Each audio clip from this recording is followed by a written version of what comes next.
Well, here we are again, folks. Back doing Cast Talks, the show that, my gosh, I mean, we're already in episode 67. That's insane to me. I know I say it all the time, but it is insane. So, I wanted to draw attention to this particular background that we're using. Deep Sleep in a Cozy Winter Cabin. And it is by Rainrider Ambience. My gosh, this one's really pretty. I don't know what it is exactly about this, whether it's the sort of hang doodle lights or the curved window, which I do love angle windows. But I just find this one absolutely beautiful. So, as for what this show might be, it is 7:31 p.m. CST on the 5th of February, oh my gosh, 2022. And I welcome you back to Cast Talks, episode 67. And howdy there, Moss. Glad you can make it. I need to remember to put a chat box on the opening so that everybody can know that I can see what you're doing. So what is this exactly? Well, every Saturday from 7:30 p.m. CST-ish to 9:30 p.m. CST-ish, I hang out here with you fine folks, and we do a little bit of background noise, a little bit of music from time to time, read good stories, watch animal videos, and at the end, we may just play some dwarf.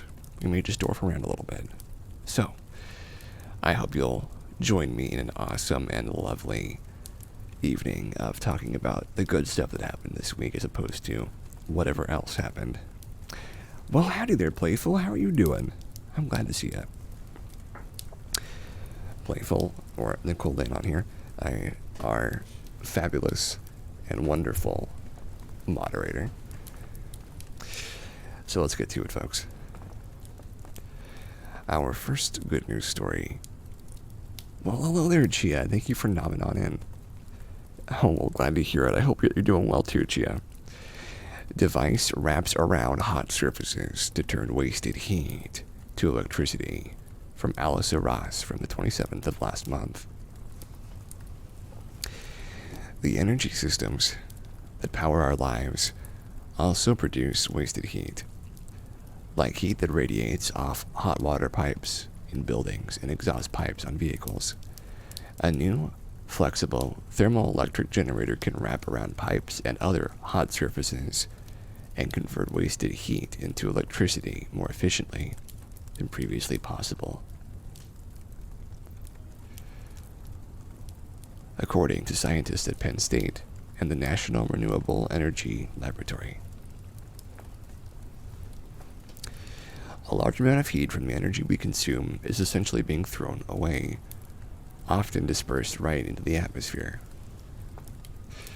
We haven't had cost-effective ways with conformal shapes to trap and convert that heat to usable energy. This research opens that door. Penn State researchers have been working to improve the performance of thermoelectric generators. Devices that can convert differences in temperature to electricity. When the devices are placed near a heat source, electrons moving from the hot side to the cold side produce an electric current, the scientists said. In prior work, the team created rigid devices that were more efficient than commercial units in high-temperature applications. Now the team has developed a new manufacturing process to produce flexible devices that offer higher power output and efficiency, the scientists said.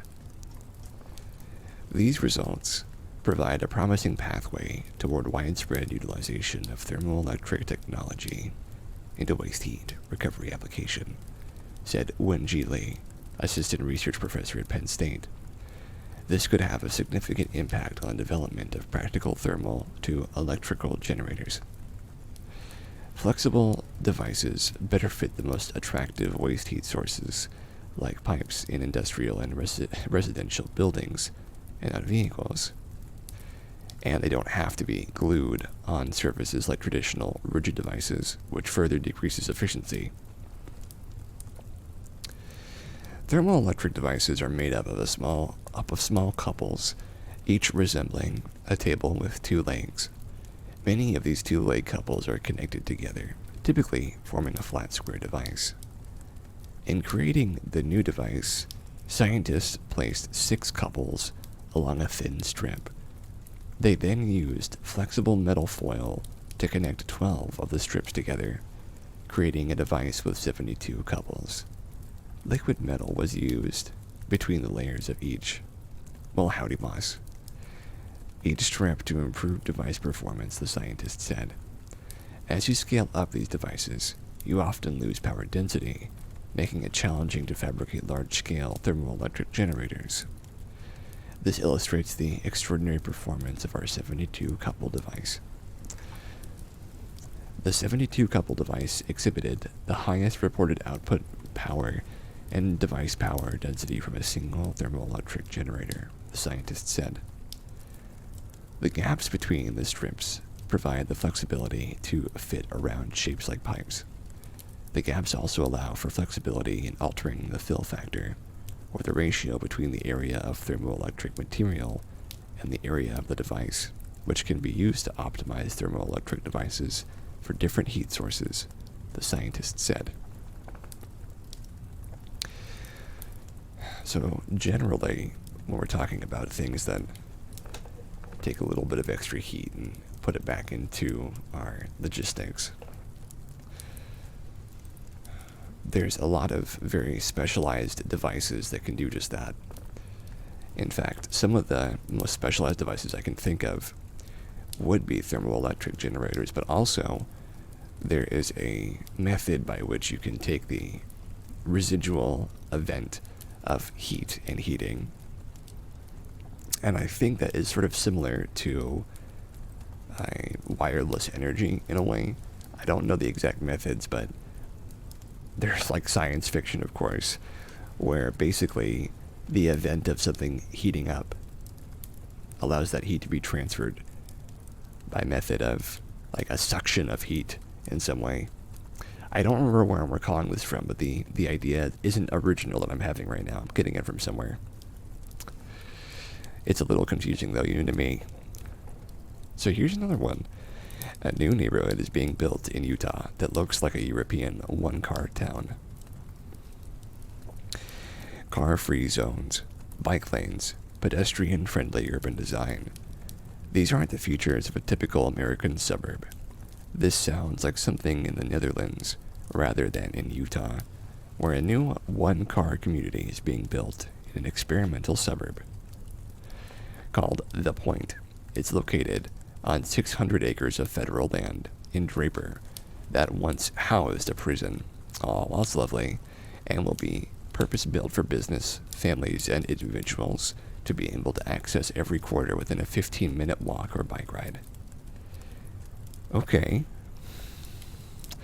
Utah is famous for having 60% of its land under various forms of state and federal protection due to its majestic and one-of-a-kind desert and scrub landscapes. As the population grows, planners and developers are wondering how to grant access to one of the most beautiful states without impacting nature too overtly. In order to figure this out, town hall-type meetings revealed that local opinions favored a more walking-friendly planned community. We heard loud and clear from them that the principles of having more convenient, less car-focused development and a little more compact and amenity-rich community would be appealing. Alan Matheson, executive director of the Point of the Mountain State Land Authority. About 7,400 houses together, built by global engineering and development firm Skidmore, Owings and Merrill. I've heard about Skidmore. Will sit in acreage connected by veins of greenery to every chief area in the city. It does sound lovely. You got to running your mouth to speak at DM and totally missed the beginning. You've got Jeremy and Lily tonight, maybe just Lily in a few minutes. Well, okay, welcome to both of you. I'm glad to have you. Occasional streets will allow cars, and they will also have bike lanes and wide sidewalks. Buses will operate around the perimeter maybe automatically, to ferry people into the main areas as well as downtown Salt Lake City. The point will be connected with the Jordan River Parkway to take hikers and cyclists to the nearby mountain trail systems. This path will also help wildlife move between the river and the mountains. The idea here is that it's an economic driver for the state to attract younger workers who are in the tech sector or the science sector.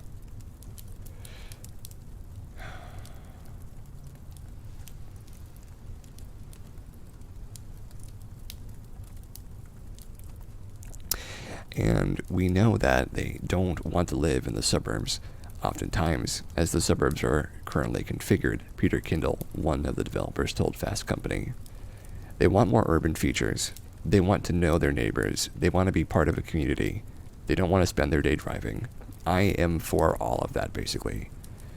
I don't know how big this can get and still be 15-minute motion stuff, but this sounds really great.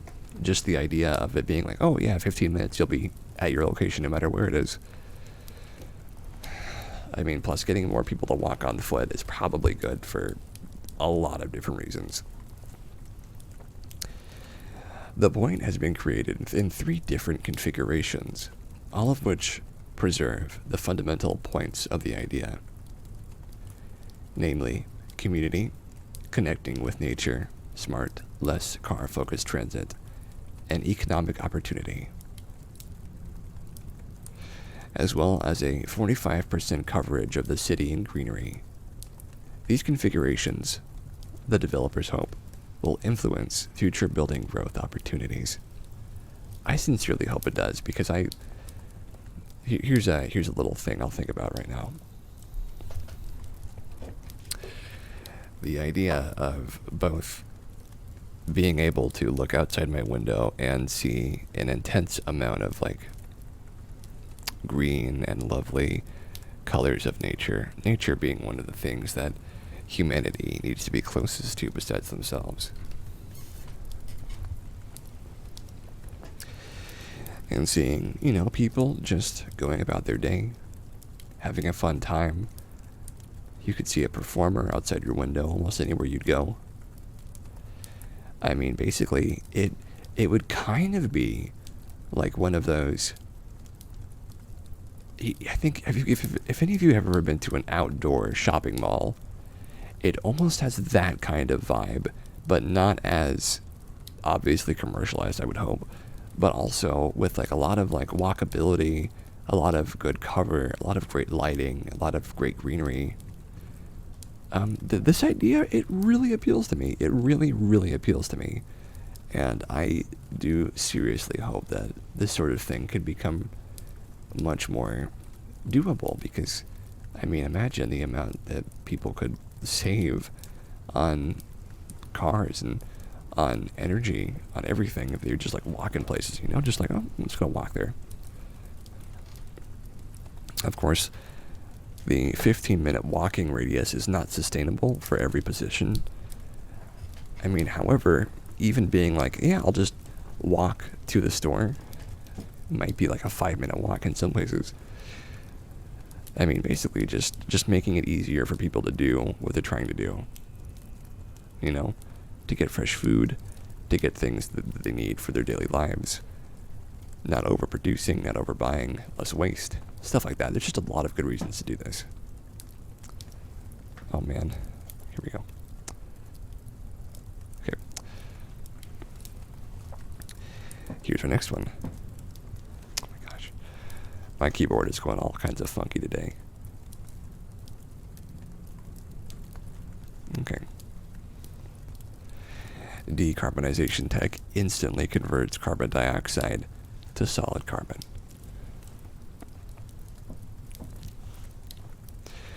Australian researchers have developed a smart and super efficient new way of capturing carbon dioxide and converting it to solid carbon to help advance the decarbonization of heavy industries.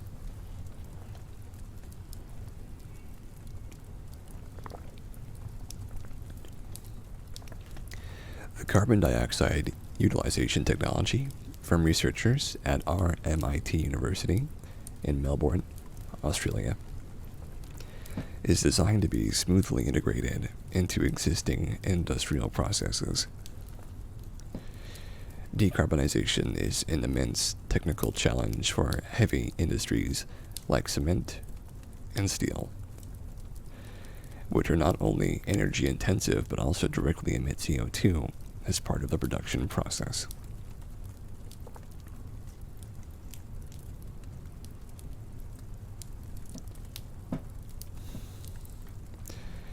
The new technology offers a pathway for instantly converting carbon dioxide as it is and as it is produced, and locking it permanently in a solid state, keeping CO2 out of the atmosphere.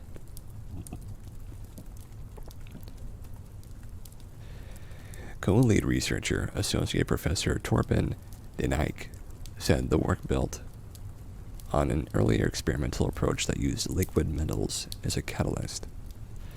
Our new method still harnesses the power of liquid metals, but the design has been modified for smoother integration into standard industrial processes. As well as being simpler to scale up, the new tech is radically more efficient and can break down CO2 into carbon in an instant.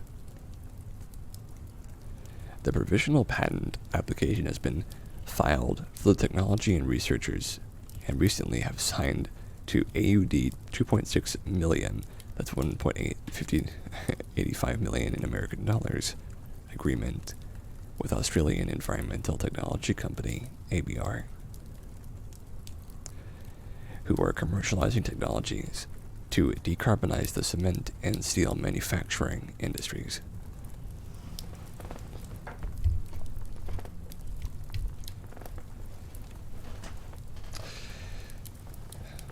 To accelerate the sustainable industrial revolution and the zero-carbon economy, we need smart technological solutions and effective research industry collaborations. The steel and cement industries are each responsible for about 7% of total global CO2 emissions.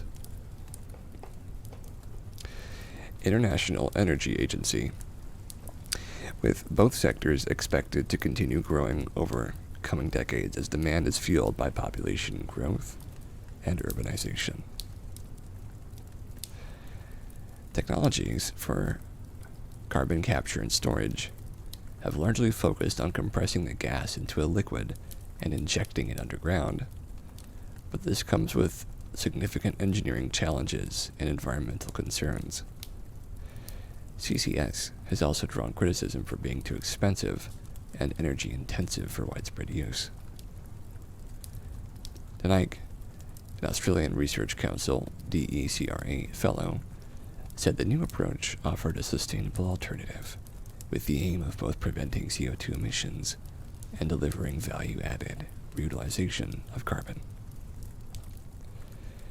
Turning CO2 into a solid avoids potential issues of leakage and locks it away securely and indefinitely. And because our process does not use very high temperatures, it would be feasible to power the reaction with renewable energy. The Australian government has highlighted CCS as a priority technology for investment in its net zero plan, announcing an AUD 1 billion fund, which is $7,156,666 for the development of new low emissions technologies. The RMIT team, with lead author and PhD researcher Karma Zuraiki, employed thermal chemistry methods widely used by industry in their development of the new CCS tech. The bubble column with this method starts with liquid metal being heated to about 100 to 120 degrees Celsius. Carbon dioxide is injected into the liquid metal, with the gas bubbles rising up just like bubbles in a champagne glass. Oh. As the bubbles move through the liquid metal, the gas molecule splits up to form flakes of solid carbon, with the reaction taking just a split second. That's crazy. It's the extraordinary speed of the chemical reaction we have achieved that makes our technology commercially viable, where so many alternative approaches have struggled. Chung, leader of this, I believe she's the head researcher of this. The next stage in the research is scaling up the proof of concept to a modularized prototype, the size of a shipping container, in collaboration with industry partner ABR. ABR project director David Ngo said the RMIT process turns a waste product into a core ingredient in the next generation of cement blends. Climate change will not be solved by any one single solution. However, the collaboration between ABR and RMIT will yield an efficient and effective technology for our net zero goals, Ngo said. The team is also investigating potential applications for the converted carbon, including in construction materials. Ideally, the carbon we make could be turned into a valuable value-added product, contributing to the circular economy and enabling the CCS technology to pay for itself over time, Denik said. If you guys would like to see some crazy stuff about how this works, here's the video. I'll show you the video in my cool thingy that I can do. My window too. There we go. Often I'm worried about my keyboard just falling off of my desk, but I've kept it safe for now.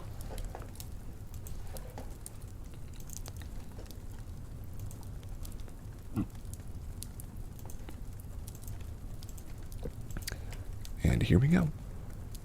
Isn't this muted by chance? It is muted. Okay, cool.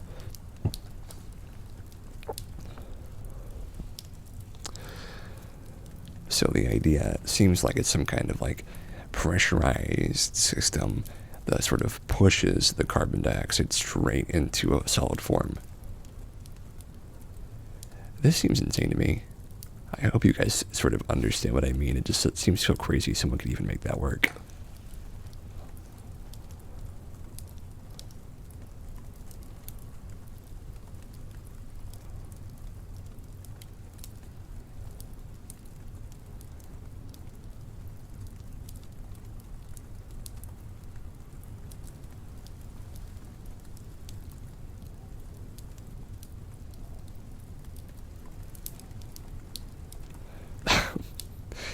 I like this. Let's get a shot of the three of you looking at something small and shaking the glass. That's perfect. It's a perfect video of like, oh yeah, science, science. You know what I mean? Well, anyway, here we go, folks. I'll turn myself down just a little bit. I like that one. This is the new flying car. This is the one that crazy person built, I think. I can't remember who they are, but I know they must be crazy to build a flying car, am I right? A flying car just got certified as airworthy to fly. The world's first proven flying car just received its airworthiness certificate by the Slovakian Transport Authority. Sorry about that P there.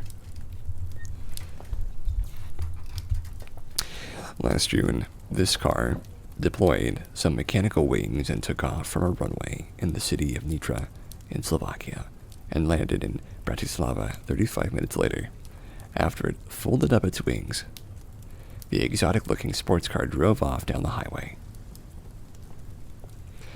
The aptly named Air Car then did this 200 more times across 700 hours of flight time before the aviation authorities decided it was reliable and safe. Air Car certification opens the door for massive production of very efficient flying cars. Mind you, this isn't like a jet-propelled car or anything like that. Its creator, Professor Stefan Klein, said, "It is official and the final confirmation of our ability to change mid-distance travel forever.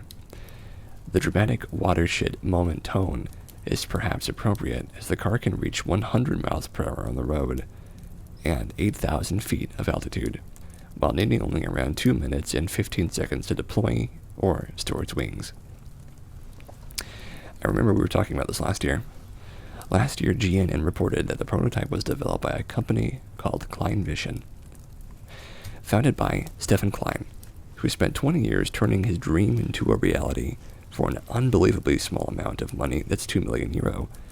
The Slovak created the world's first flying car to travel between 2 airports. I mean, I'm not against seeing a bunch of cars taking off into the sky.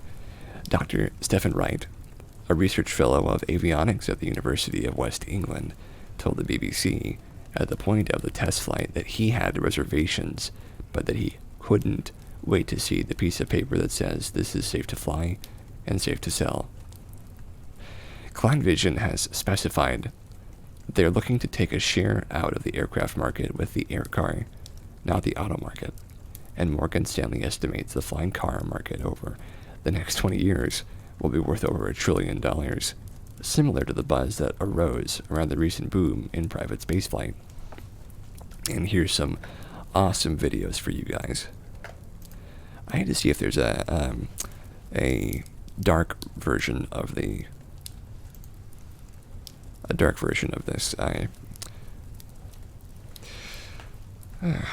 Of the Good News Network. Just look at this thing. Just look at it. I mean, right? It's so crazy. It just flies around. It's just a car that flies. I mean, if I didn't know any better, I would say it was fake. But I mean, look at this. This is insane, am I right?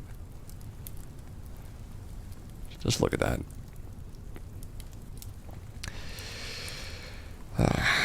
This is kind of a crazy moment in history, isn't it? The flying cars of 2022. Well, you heard it here, right? Flying cars. I have no idea where this is going, honestly, but look at that view. You cannot beat the view of flying through the clouds like that, like you're in a movie. Maybe I'll get a flying car one of these days. Who knows? I certainly don't know how to drive. Imagine the first thing that you learn to drive is a flying car. Imagine. That's a bizarre idea, but, I mean, it is more likely now than it's ever been that I will learn to drive a flying car someday. And then look at the next thing is a self-driving flying car, which I don't know if that's easier or harder than a normal self-driving car. But look at that thing. It looks like a very small, pleasure cruise ship, you know what I mean? It's very lovely. I like it a lot. Now I'm going to look real quick to see if they have AA.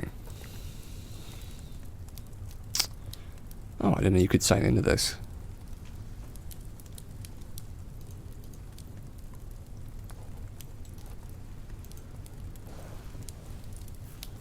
I'll look into this a little bit more later. We're not in the middle of a stream. South Australia smashes renewable record using 100% solar and wind for a full week. This is by Andy Corbley. South Australia. It does sound awesome, doesn't it? Spent the last week of December generating 100% of its power demand from wind and solar. This isn't unheard of from the sunny southern state in the land down under, but rather the first time it's happened for so many days in a row. Wind turbines supplied 64.4% of power, while rooftop PV panel generation provided 29.5%, and utility scale solar averaged at 6.2%. Generally, this is like a good way to look at how things could be, right? Looking at how they could be if you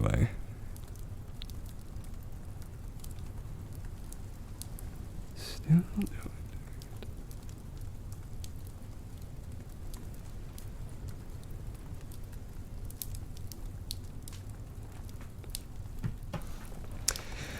The state would have actually generated more than 100% of its demand, but for a brief curtailment of semi-scheduled generation, which reduced the totals by 8.2%.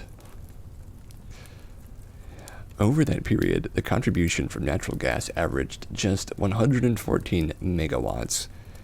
I think that's smaller than a gigawatt. I don't know my watts very well, though. You think by now I might, though. The territory is populated by around 1.7 million people. mostly centered around the coast and in Adelaide, its capital city. The conditions for solar and wind energy has allowed the renewable energy market to flourish, highlighted by the fact that in the same place and same period last year, 142% of needs were met with these elements. Being in the southern hemisphere, the hottest, driest, and windiest months are all in what northern hemisphere dwellers would describe as winter. Though I suppose winter in southern Australia is kind of perspective-based. The solar energy from 110 degrees Fahrenheit, which is 43 degrees Celsius, is generous, as the wind power from speeds which average 10 miles per hour. In order to harness these, the South Aussies built the Hornsdale Power Reserve in 2017. It was the world's largest lithium-ion battery, capable of storing 128 megawatt-hours of energy. So generally, I don't know if any of you have heard of this before, but it is the theory of the Amazonian, I believe the Amazonian,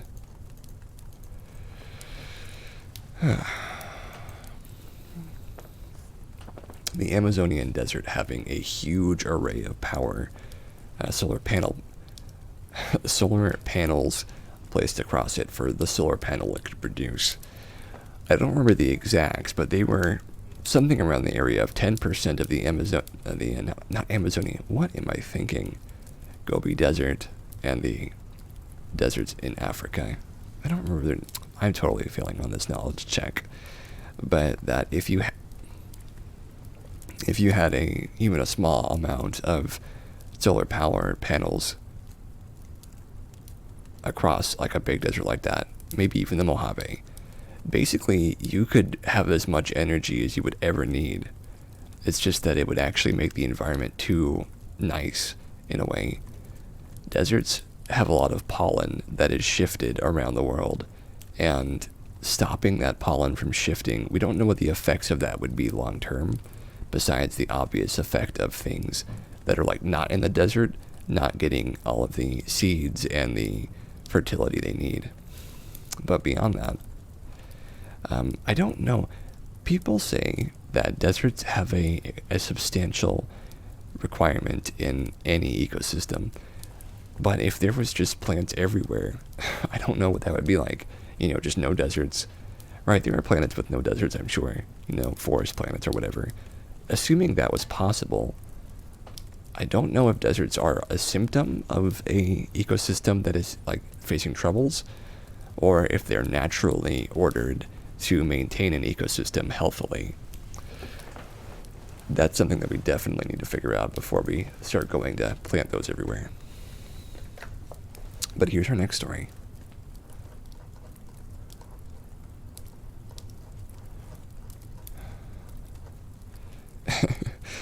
Well, thank you for saying so. Mysterious object unlike anything astronomers have seen before was discovered on the 28th of January. A team mapping radio waves in the universe has discovered something unusual that releases a giant burst of energy 3 times an hour, and it's unlike anything astronomers have seen before. The team who discovered it think it could be a neutron star or a white dwarf, collapsed cores of stars with an ultra-powerful magnetic field.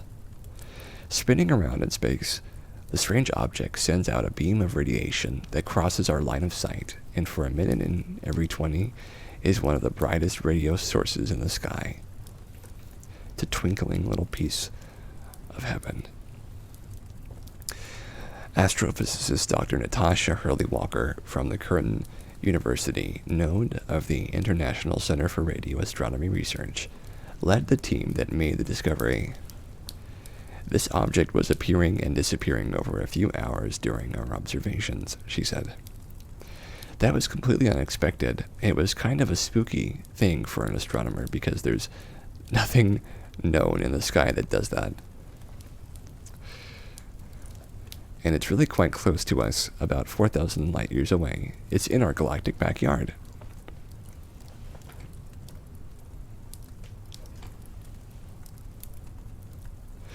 The object was discovered by Curtin University honor students Tyrone O'Doherty using the Murchison Wide Field Array, a telescope in outback Western Australia, and a new technique he developed. It's exciting that the source I identified last year has turned out to be such a peculiar object, said Mr. O'Doherty, who is now studying for a PhD at Curtin. I mean, if he found a really important thing, just give him the PhD, am I right? No. I guess it shouldn't be that easy. The MWA's wide field of view and extreme sensitivity are perfect for surveying the entire sky and detecting the unexpected. Objects that turn on and off in the universe aren't new to astronomers. They call them transients. ICRAR Curtin astrophysicist and co-author Dr. Gemma Anderson said that when studying transients, you're watching the death of a massive star or the activity of the remnants it leaves behind.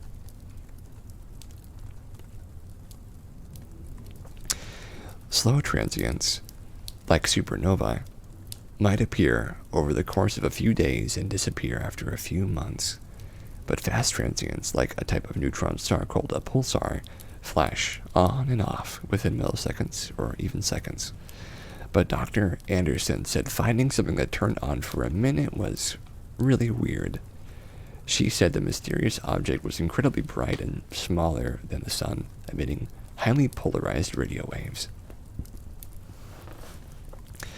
suggesting the object had an extremely strong magnetic field. Dr. Hurley Walker said the observations match a predicted astrophysical object called a ultra-long period magnetar. Oh my gosh, I have never heard of that before, but that sounds awesome. It's a type of slowly spinning neutron star that has been predicted to exist theoretically, she said. But nobody expected to directly detect one like this because we didn't expect them to be so bright. Somehow it's converting magnetic energy to radio waves much more effectively than anything we've seen before. Dr. Hurley Walker is now monitoring the object with the MWA to see if it switches back on.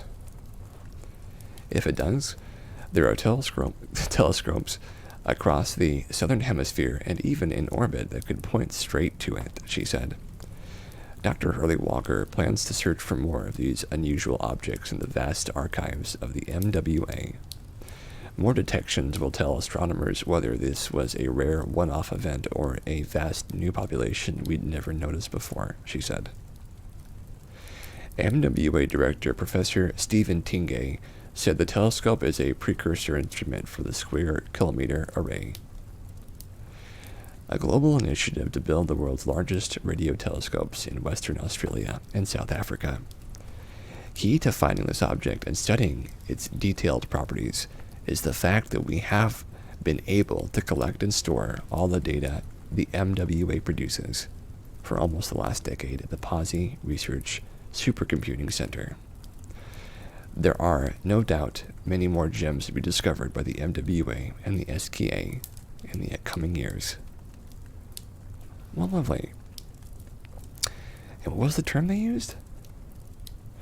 Ultra-long period magnetar. Oh my gosh.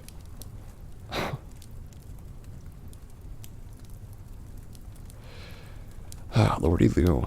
Well, here's a cool one. Yeah, science. I know there's even more science coming up lately. Scientists achieved milestone in self-sustaining fusion energy burning plasma in the U.S. experiments for the first time. For more than 60 years, scientists have sought to understand and control the process of fusion, a quest to harness vast amounts of energy released by the type of reactions that power the sun and stars. New experiments in the U.S. have now achieved a burning plasma state, helping steer fusion research closer than it's ever been to its ultimate goal, a controlled reaction of self-sustaining power. Los Alamos National Laboratory researchers, including members of the physics division, contributed essential capabilities in diagnostic science to achieve and analyze the unprecedented results. The diagnostic advances helped to transition fusion research to the threshold of ignition, the point at which a fusion reaction generates more energy than it receives and can burn on its own. These experiments indicate transition to a different physics regime. The physics described in this paper marks where alpha heating and the reactions outcompeted the laws between radiation and heat conduction. It's an exciting time. I think we may have actually done a little bit of this before.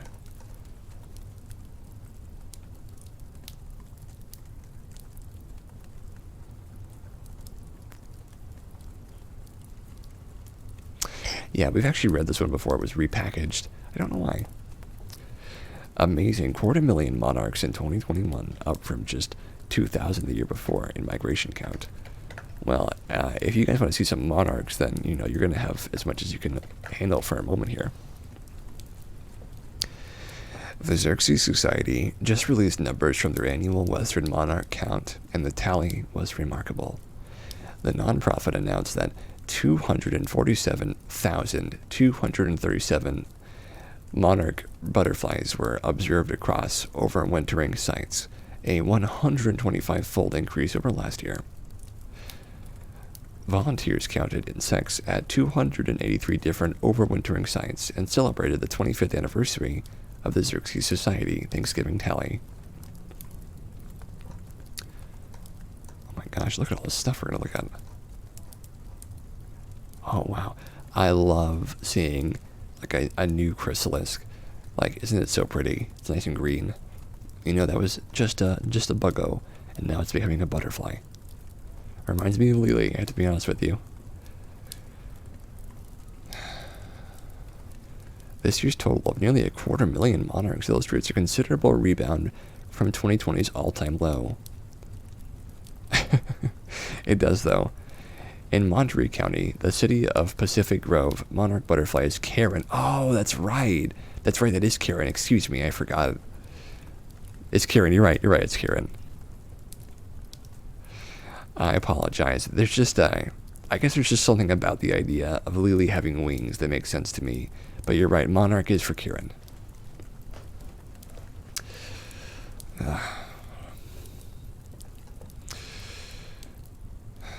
Big Sur, San Luis Obispo County had over 90,000 butterflies reported at its overwintering sites, including the California State Parks managed Pismo Beach Butterfly Sanctuary, which had the second highest count at an overwintering site this season at 20,000 butterflies. And Santa Barbara County had 95,000 monarchs reported. My gosh. Moving further south, monarchs were found in numbers unseen since the early 2000s. Ventura County contained nearly 19,000 butterflies and had several standing out sites, including Arundel Barranca with over 7,000 itself. After surveying a newly discovered overwintering site near One LA Beach, the regional volunteers coordinator expressed his excitement. I was really excited to see for myself the clusters at Hermosa Beach. Walking up, I was taken aback by the sheer volume of monarchs. It really was a sustainable urban. It really says what sustainable urban planning can do to protect biodiversity. Oh, look at that big old monarch. It's a tiny Karen getting some pollen. Our collective efforts can make a difference. Oh, lovely. And maybe I will plant some milkweed. Thanks to public tips, monarchs were also discovered roosting in 5 new locations this season. 3 sites close together in San Luis Obispo County and 2 sites in Los Angeles County. The monarch count uses iNaturalist, a joint initiative of the California Academy of Sciences and the National Geographic Society, to follow up on monarch observations from the public. There are more questions than answers as to why Western monarchs bounced back at the rate they did in 2021. It is unlikely there was a single cause for such a complex migratory journey and a single year's increase. Now more than ever, we have an opportunity to double down on our conservation efforts, says Isis Howard, endangered species conservation biologist for the Xerxes Society. Harnessing the momentum of this upswing may be our best chance at aiding Western monarchs and other at-risk butterflies. So if you want to make a difference, here's some stuff you can do. Plant some native milkweeds, plant a diversity of nectar plants, stop using pesticides or minimize risk associated with pesticide use, contribute to community science projects like iNaturalist, and visit xerxes.org to learn more.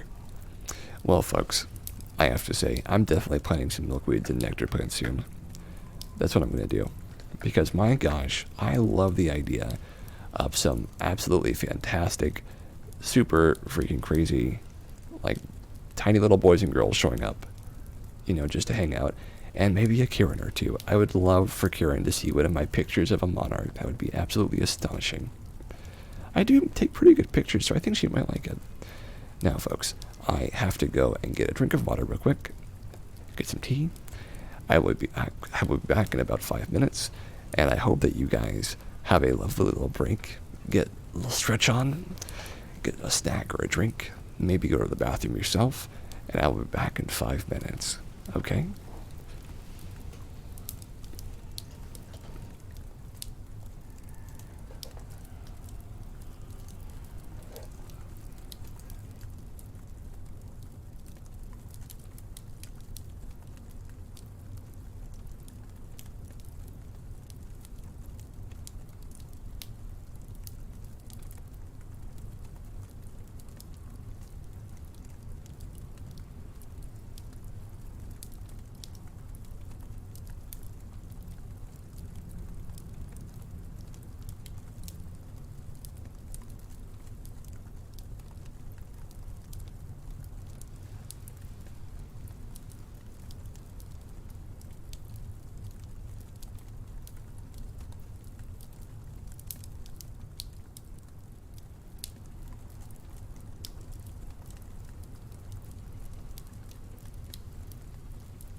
And we're back.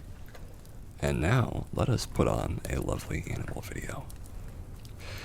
If you have any animal suggestions you'd like to make, I'm of course willing to hear them.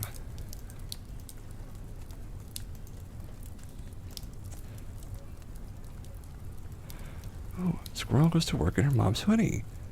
That does sound pretty great. I'm gonna watch this one. Aww. Tiny little Jill.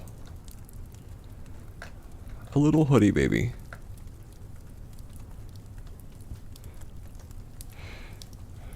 I love seeing happy squirrels. Good for the soul.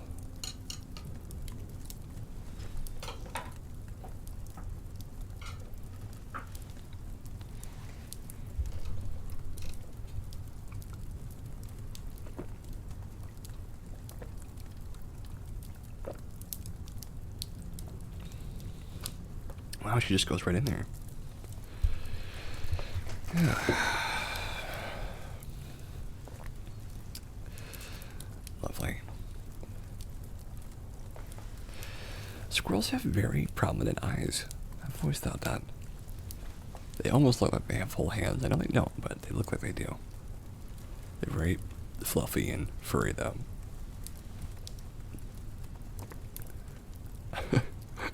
Sharing green juice. Oh my gosh, she's even going after the coffee. Animals always want to drink coffee. They always try to. Gosh. Aw.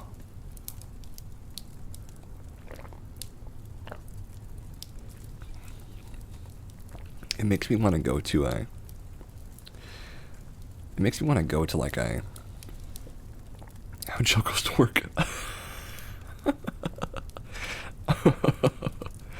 Oh, that's great. Employee of the month.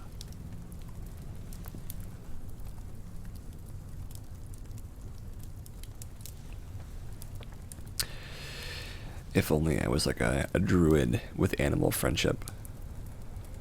Aw.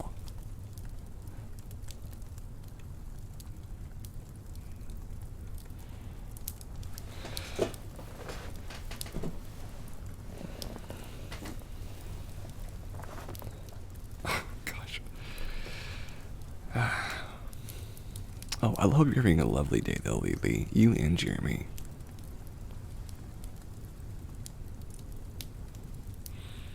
Always glad to hear from this try-dye.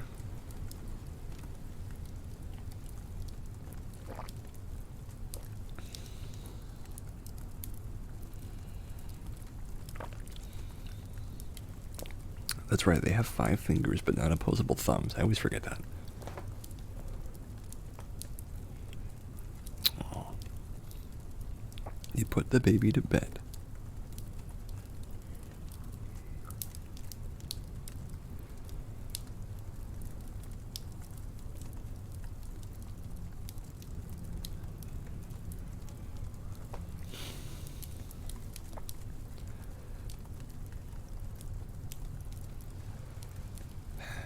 I always like seeing a swaddled animal. All that fur. Looks very comfy. She's got her own little teddy bear. Oh, lovely. Let's watch one more. Half-pound kitten now bounces on his siblings every chance he gets.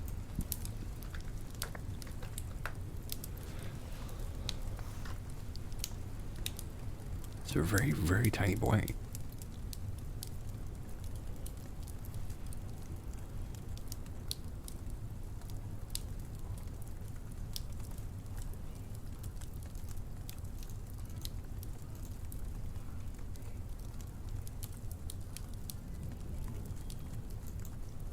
Oh, lovely.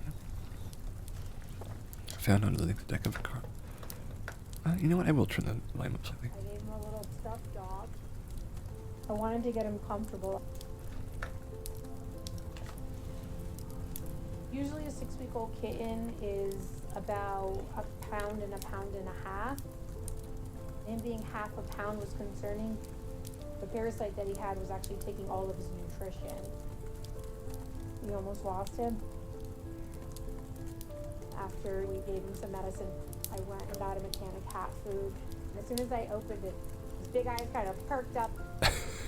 That moment, I was just like, you're gonna pull through this? You could see it in his eyes. He had that fight in him. I got him home. I opened the carrier, and he met Napoleon. He wasn't shy.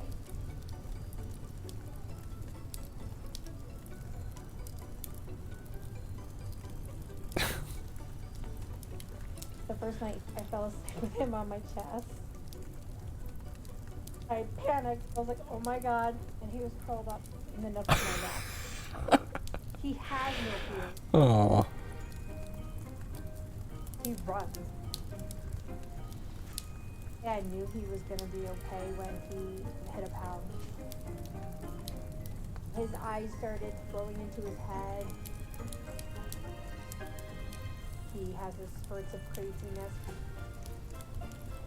He still has the stuffed dog that he loves and he loves to beat up too. That's his little buddy.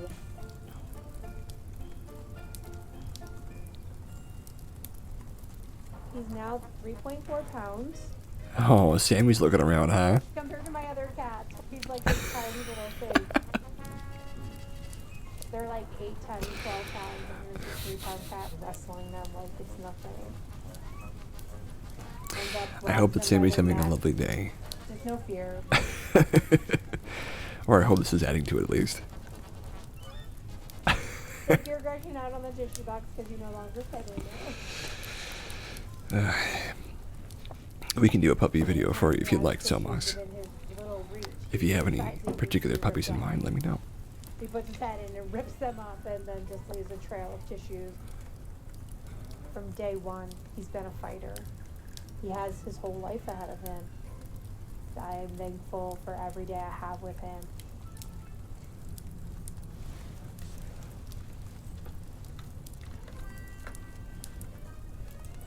Let's go find ourselves a puppy video.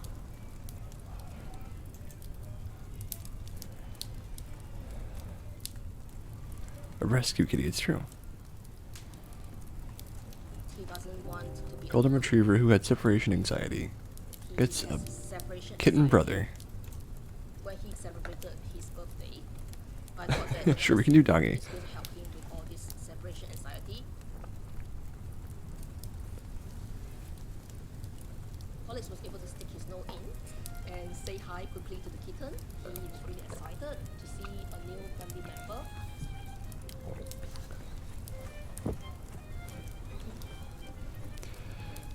You want a husky, huh? We'll do a husky here in a minute. Explore the house.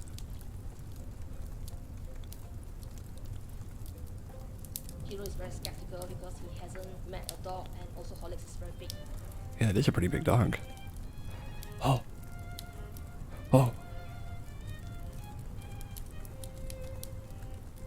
Oh no. Oh.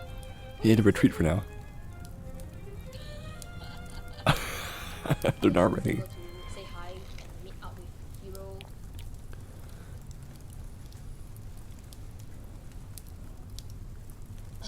He then starts to realize that Horlicks is a gentle giant, Aw. That is a gentle boy, isn't it? and that's where their relationship really picked Aw. up. Horlicks, good boy, gentle. They start to eat together, sleep together. Aw. They started going for morning walks together. Look at that. I always like seeing a cat on a leash. I don't know why I like seeing it. Oh. Trying to climb the trees. The two boys at play. Hero initiates the play all the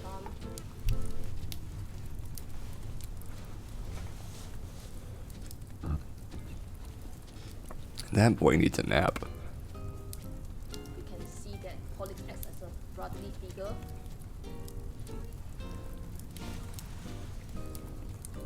The reason why I got Hero is because I hoped Hero can help Horlicks with his separation anxiety. Hero is a very secure cat. They do not influence each other. So I think Horlicks is now improved in terms of the separation anxiety. Aw. Recently, I left Horlicks and Hero for about half an hour. I came back and Horlicks was really fine. Aw, that's great.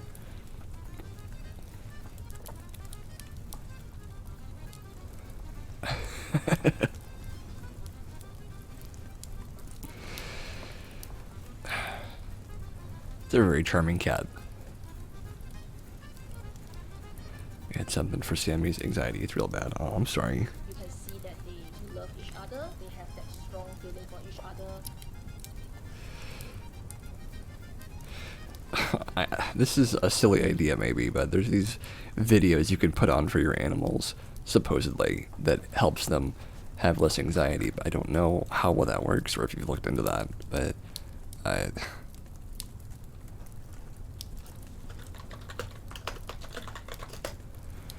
that is a sort of a strange idea.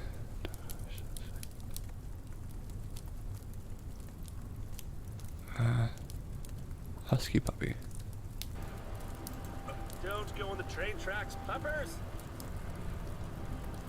Hey, puppy! Hey, you! I am 100% sure this dog's gonna run away from me, but I never just leave a dog out. Well, Hey, buddy, you gotta go over there and save him.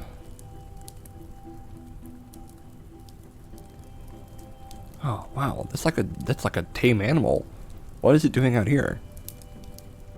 This is almost like someone's dog.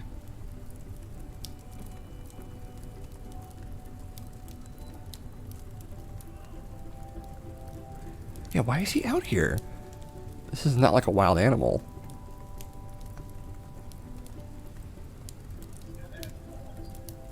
Yeah, seriously.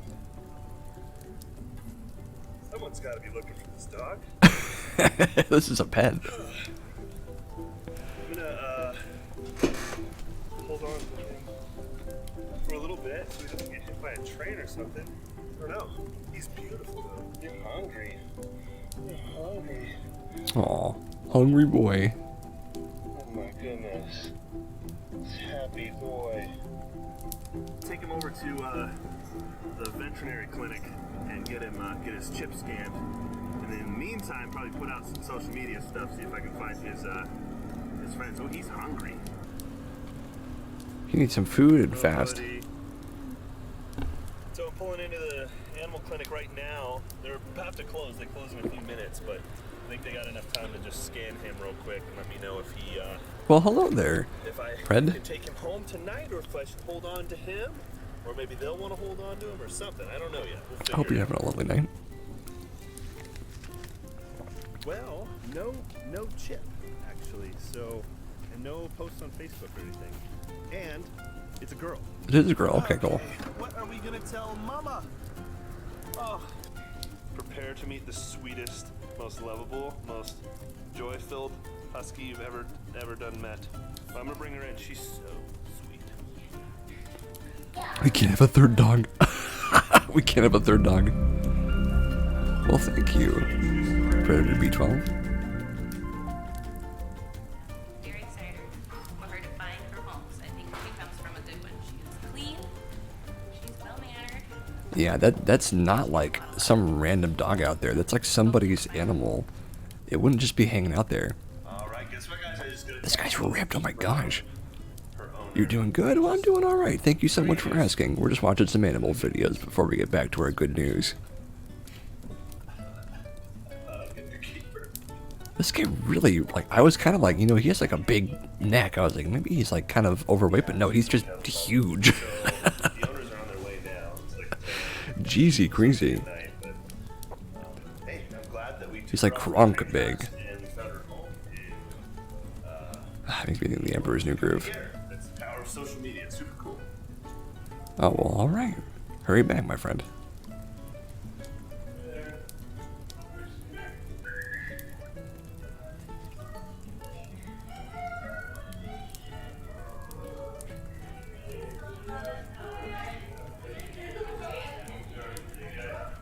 That's a good ending right there. Like, comment, and subscribe. honestly, it's the best ending you can hope for, is that you find your animal like that, like day or something, right?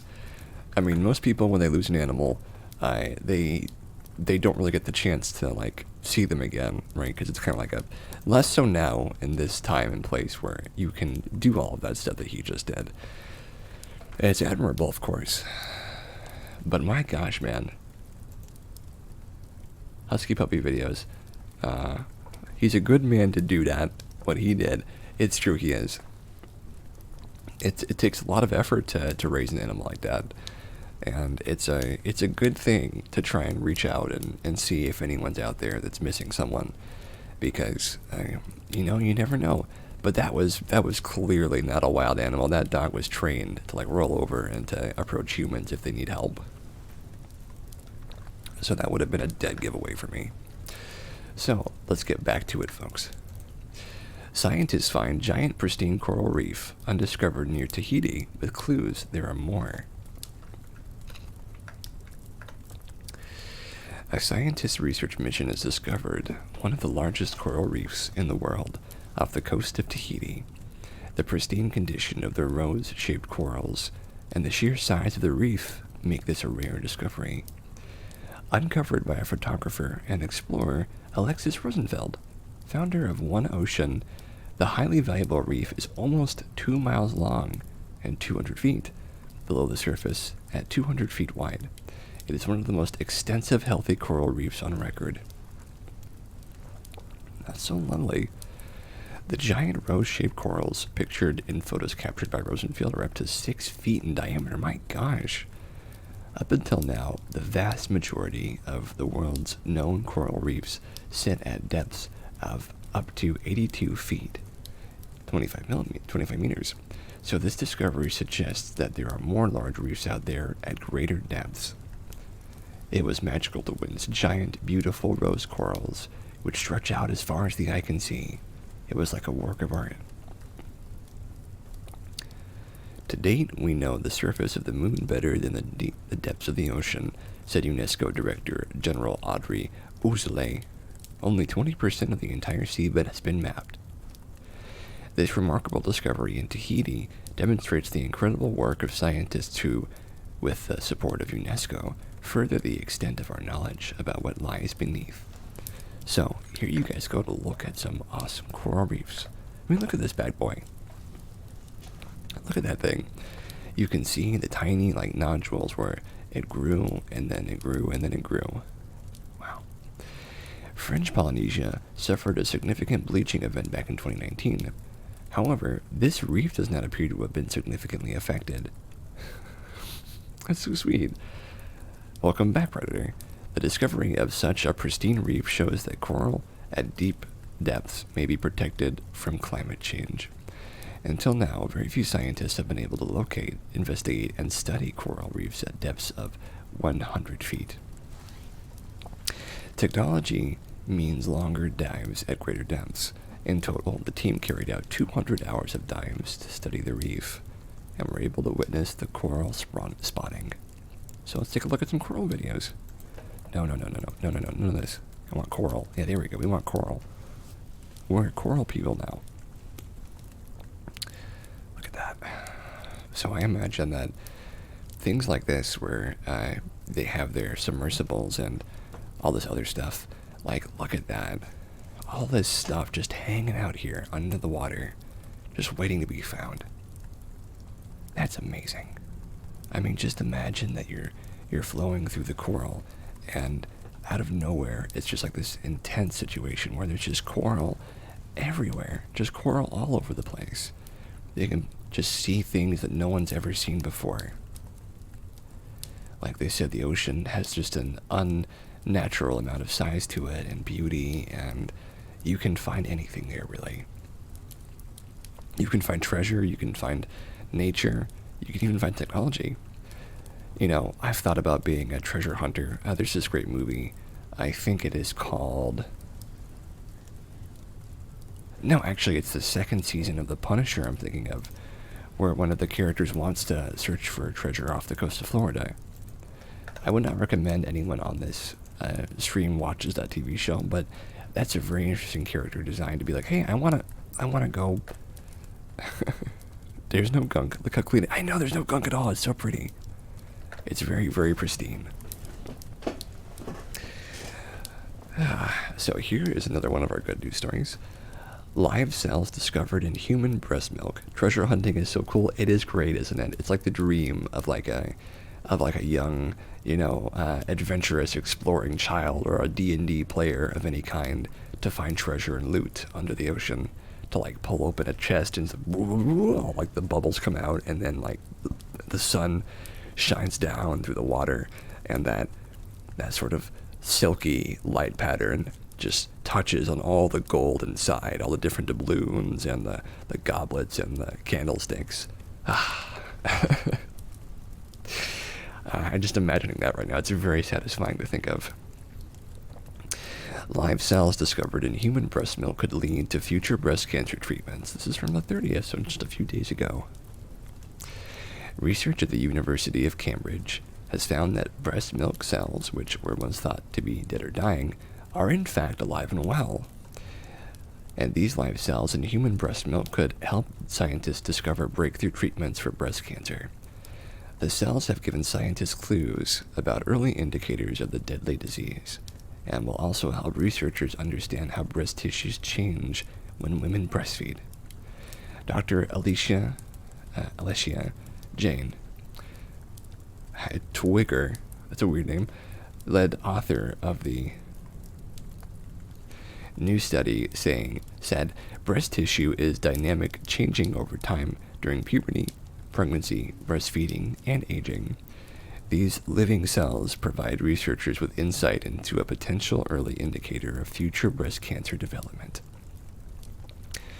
For the study, what sound? I don't want to say that name again, it's kind of weird. Once they worked out differences between the two cells. For the study, the researchers collected milk samples from breastfeeding women and breast tissue from non-breastfeeding women. Once they worked out the differences between the two types of cells, they learned that less than 1/4 cup on average contains hundreds of thousands of cells for researchers to study. The first time Alessia told me that she found live cells in milk, I was surprised and excited about the possibilities, said Dr. Walid Khaled of the university's Stem Cell Institute, who was also involved in the study. We hope this finding will enable future studies into the early steps of breast cancer.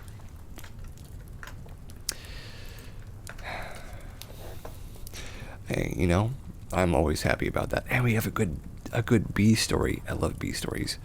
Okay, people, with some bee news. I'm into the bee news. I'm always down for it. Bee bricks that help thousands of solitary bees are now a requirement for new buildings in Brighton.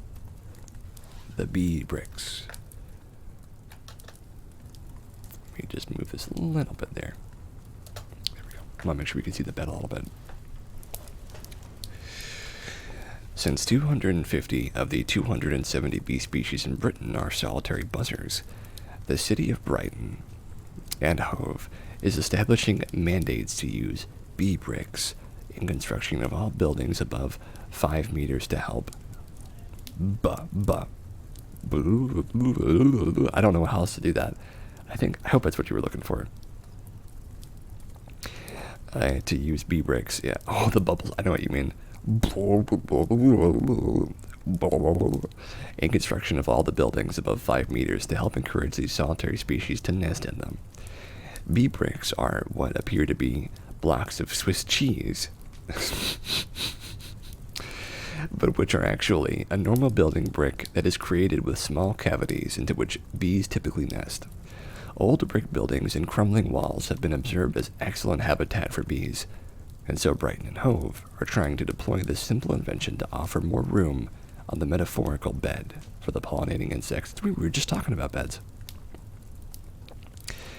They have also mandated swift bricks, which offer the same comforts of home, only for nesting swifts, tiny birds that spend a few months in the UK and then migrate to Africa.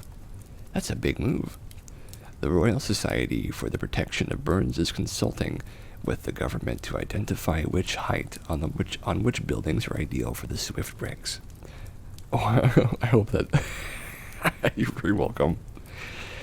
Bee bricks are just one of quite a number of measures that really should be in place to address biodiversity concerns that have arisen through the years of neglect of the natural environment, said Robert Nemeth, the town councilor behind the initiative, first introduced in 2019. If you really want to, you can go back and listen to it after the VOD's finished too. Not everyone agrees that these bee bricks are a good idea. Some point to a lack of evidence that the holes are large enough for the bee nest, they have a population impact, or that the holes have been cleaned to prevent harmful mites from residing in there. Okay, that's true. However, these are studies that find bees will build nests inside these holes and cap the entryways to hibernate. Some scientists add that the mites will disappear after 1 or 2 seasons and that they don't need to be cleaned after. Oh, good night to you, Predator. Thank you for showing up and thank you for the follow. Sleep tight, buddy. Green and Blue is an example of an eco-focused construction firm that currently offers bee bricks in the standard portfolio of building materials, as the differences in cost between normal bricks and bee Swift bricks are negligible. Lars Chitka, I think is how you say that, a professor in sensory and behavioral ecology at Queen Mary University, told The Guardian that bees naturally possess hygienic behavior that would allow them to migrate and mitigate the risks, at least to some extent, or that they would assess the holes, states, before using them, which should, to some extent, counterbalance the risks that come with such long-term nesting opportunities. Always glad to have a new face stopping on by.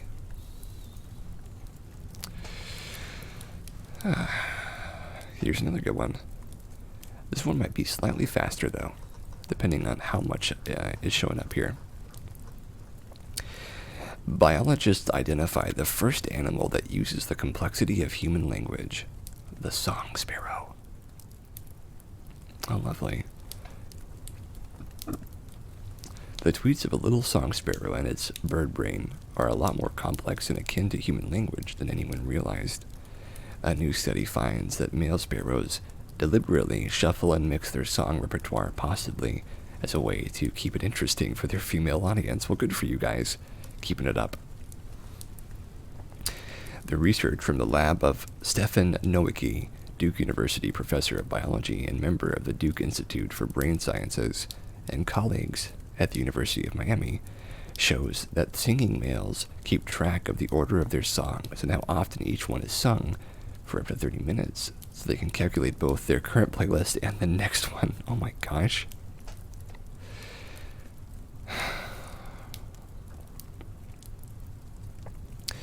Researchers found that the more a sparrow sang a given song, the longer he took to get back to that song, possibly to build up hype and novelty once that song was played again. Oh my gosh.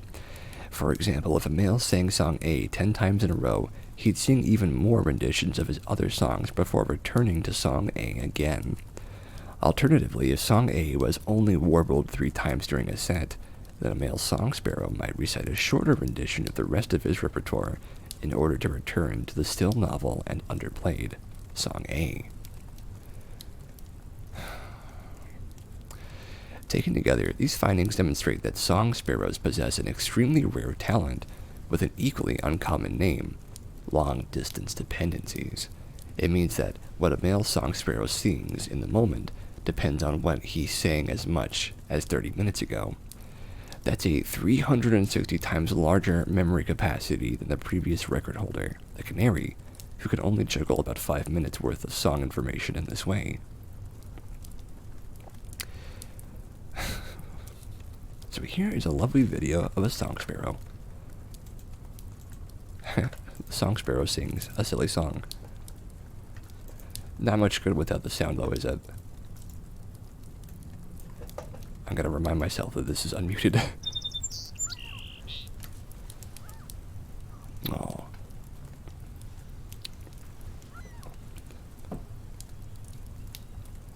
Wait, is the bird's name Jay, or is this the J. McGowan Macaulay Library? This bird's name is Jay. I'm just gonna say that. That's what I'm gonna say.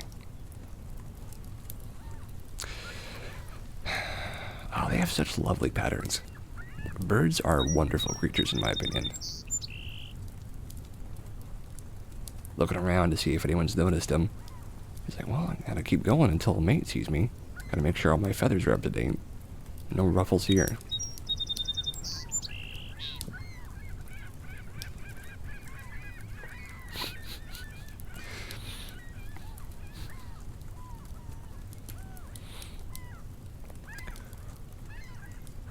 Oh, lovely. Hey, you know, I honestly don't see a lot of birds doing their thing like that, so that's a lovely little thing to see.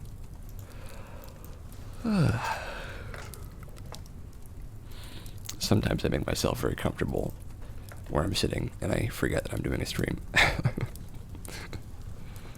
Every now and again I forget.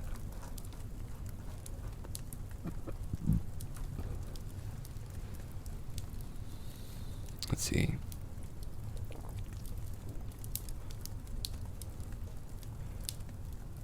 Yeah, you know what? I think I might actually do that. I'm making this consideration that instead of doing all this on one night, I might actually do it on a couple different days and go from there.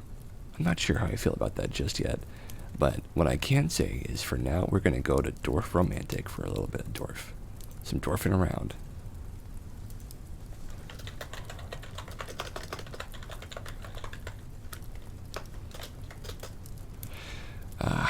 So, I am actually going to be doing some other streams sometime during the week, hopefully.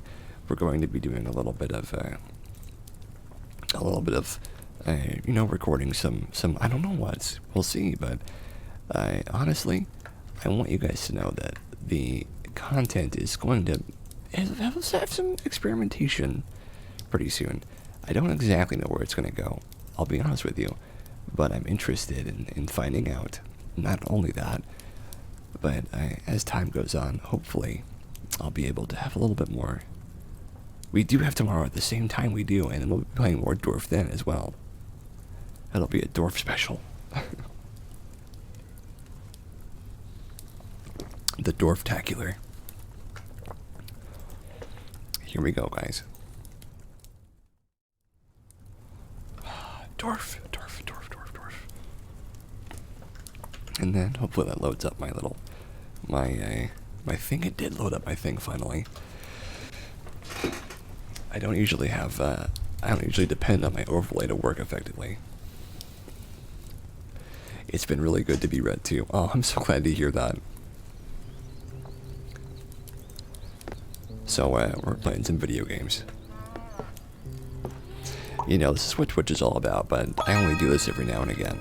Because it's, sometimes it's a little difficult for me to keep reading all that time.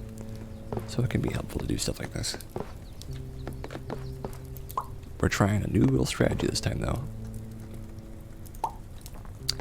Gonna try and go out as much as we can. Oh, lovely.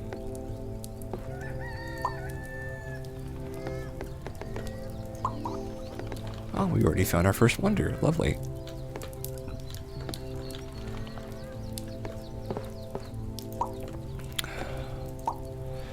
I'm a dwarf man. I'm a dwarf man. I don't know why I'm singing that. Copyright music. Gosh. I don't know where I'm gonna go with this. Yeah, I could go there. I think that's fine. I'm glad you're enjoying yourself, Moss. You deserve a little bit of a break after all the stuff you've been dealing with.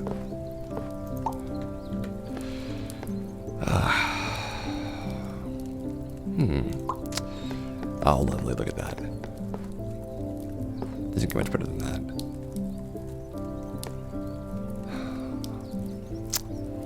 One of those little beaver hives, beaver holes. I just love it. Beavers are incredibly good people. They're not even people, but they're good people. You know what I mean? You know what I mean. They're good. There we go. Oh, look at this. I think we might already have this one. Alright, so just at a +5. Okay. Oh, perfect. I love that. This one only wants 11, so we'll do this over here. This is a 77 tree. So that'll work just fine for us.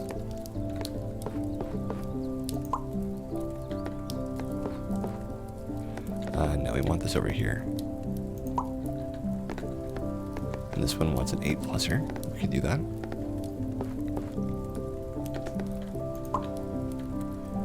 Oh, you're very welcome, Moss. You're very welcome. You know I got your back.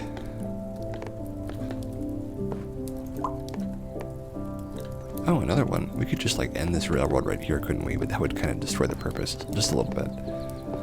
So here's what we'll do. We'll put this right. We'll put this over here and see where it connects some other time. I don't know where it's gonna go, but we'll see. I guess that's the nature of this game, is you never really know where it's gonna connect, but you just gotta keep trying and seeing what happens. You never really know. There we go.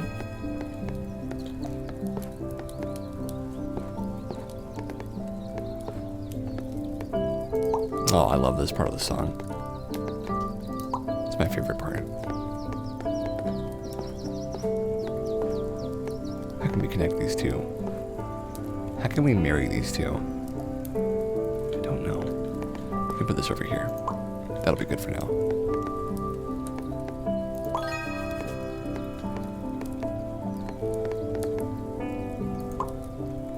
This is a 9+er. This is a good run so far. I'm feeling good about this. I hope that all of you are experiencing, ever since you were little, you've been obsessed with circles. So looking at this game, you just feel building in circles. Oh, well, I hope it's a very good feeling, because this is an incredibly wholesome game, and it is meant to inspire all kinds of, like, good feelings of productivity and building. And to sort of scratch that building itch a little bit. It does that for me, for sure. I hope it is getting you a little bit of that same feeling of productivity that I'm getting. There we go. We're doing real good this time. We're doing real good. I'm real happy with this run so far. Building a nice little water feature. That's too many right there. That one only wants 5. So we'll put these here for now. Get back to that later.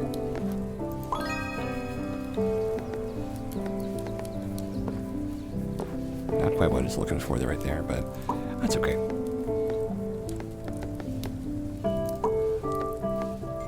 Ah, I love this music so much. Gosh.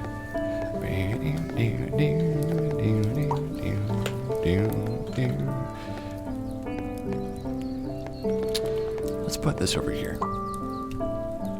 We don't know when that might become useful later on. Oh, that's a good place right there, isn't it? So we're looking for a bunch of unbroken grain.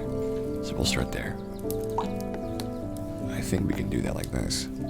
No, actually I don't know it's going to do the right thing. I don't know that for sure. And like we can sort of move around with this one. Did we find the other one we were looking for? I don't think so. And there's the 4 that we need. Lovely.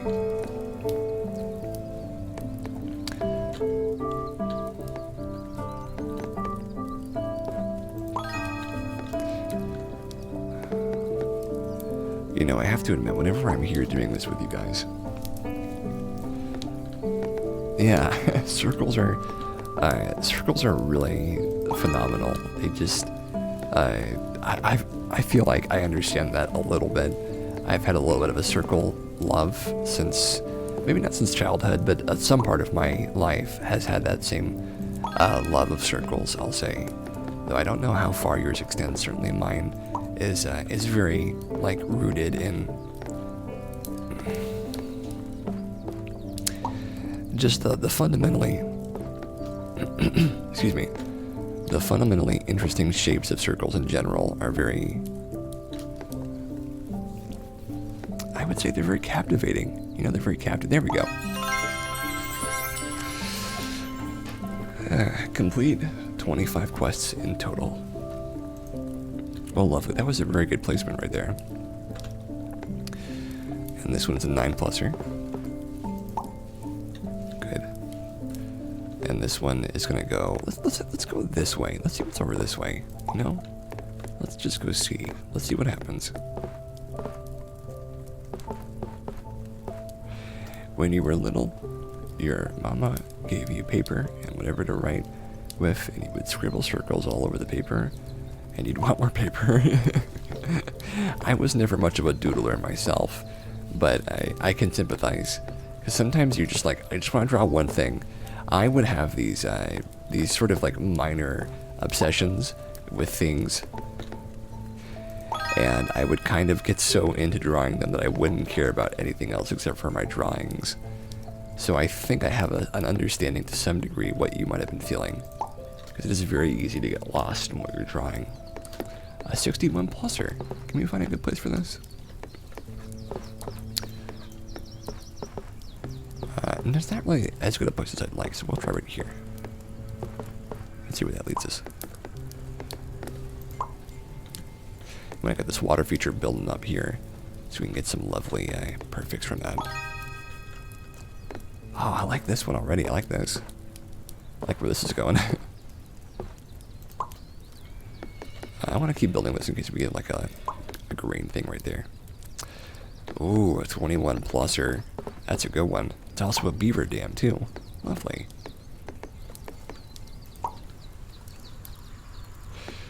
But you know, Lily, when it comes to shapes, sometimes it is the symmetry that really makes me feel comfortable and satisfied with what I've made. But also, sometimes it's knowing that what I've made isn't symmetrical that does it for me too. So, finding that balance can be pretty difficult, but if you're willing to, you know, open yourself up to the idea, either one of them can be extremely powerful, and I've found that there's a huge power.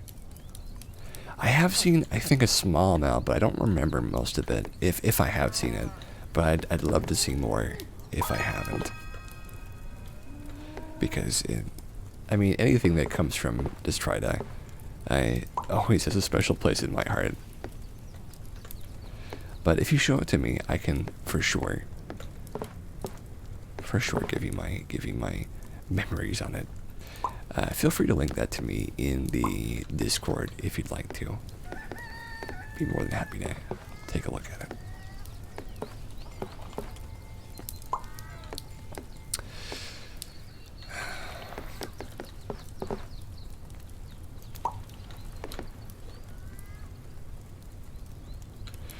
That's right, we gotta keep switching this way. Where I should always try and remember where the original tile was, because it's very important to remember where you started so you can know where you're going from there. It was this tile right here. It was this tile. Okay, so we gotta go this way. Gotta stop sticking too close to the side. Oh, lovely.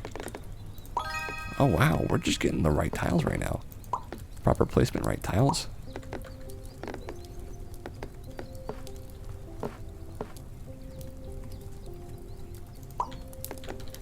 Yeah, this is a 355er. Lovely. Let me check my Discord. You don't think you have? I don't know if I have either. Now, just looking back on my Discord stuff, I don't know if I have either.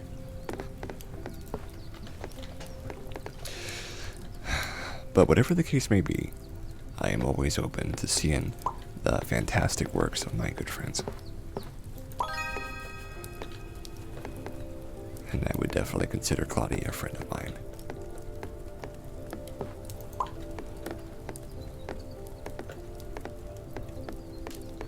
Oh, where's that? There it is. And this one was... That's a good one right there. This one only wants 20, so I'm glad we made a smaller one over here. Oh, never mind, it's not connected anymore.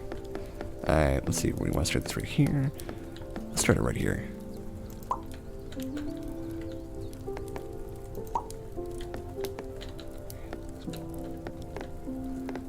So we want to focus on the movement, but also expanding outward. I don't want to expand like outward too much in a circular way though.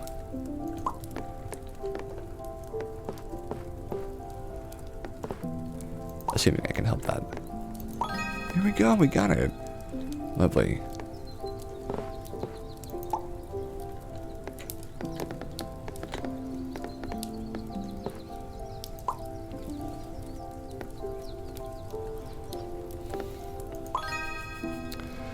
There we go. And then there's this one that wants this. This one that wants this. Hey, I unlocked the granary. Lovely. Famous for my farms. And there we go. It's locked off. Got that extra bonus. Let's see, where are we going next? Right there's fine.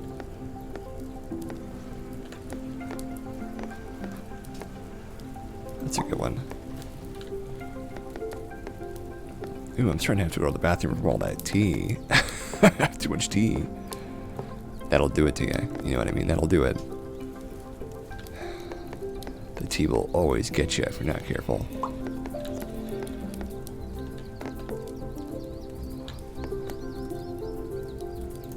There we go. Oh, this game is called Dwarf Romantic. Check the there's a little thing that should tell you what I'm playing on the page you're looking at. Dwarf, yeah, it is Dwarf. Just look up Dwarf. I think it might be the only game in the world that is named Dwarf Romantic, and finding it is actually pretty easy. It's pretty easy.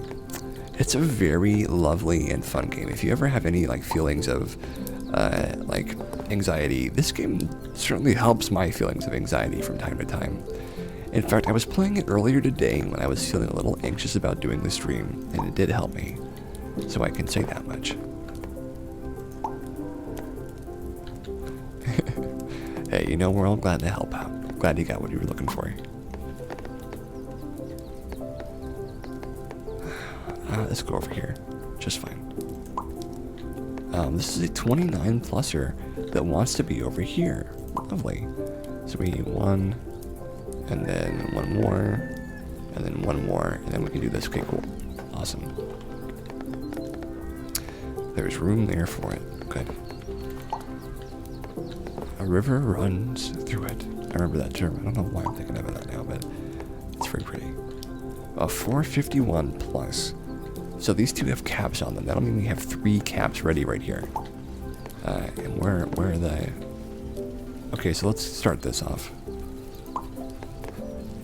Start getting this ready to be capped off.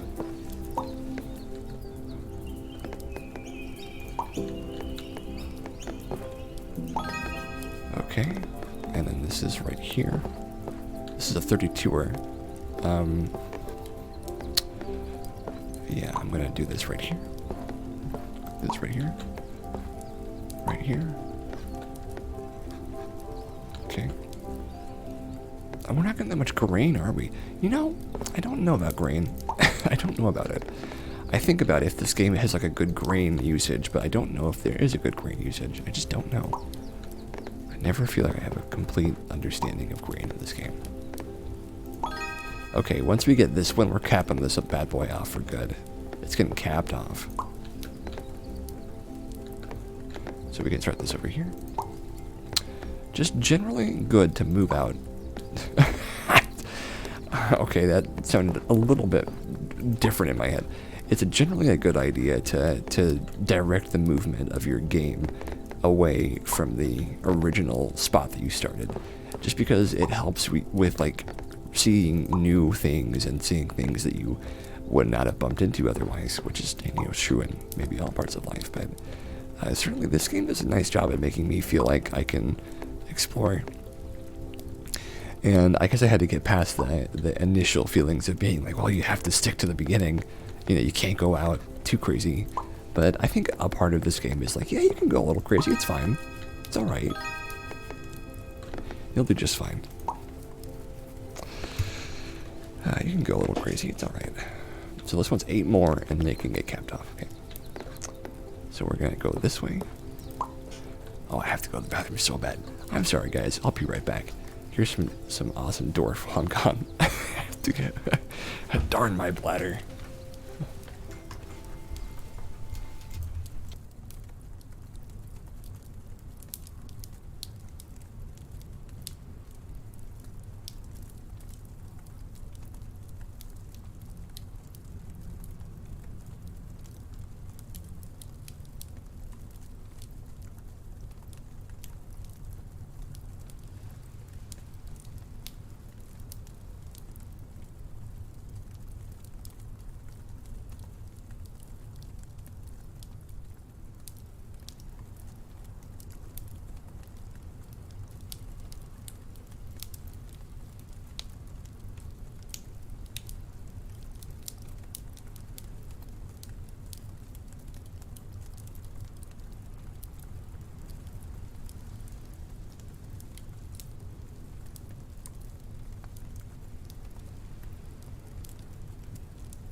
Alright, folks.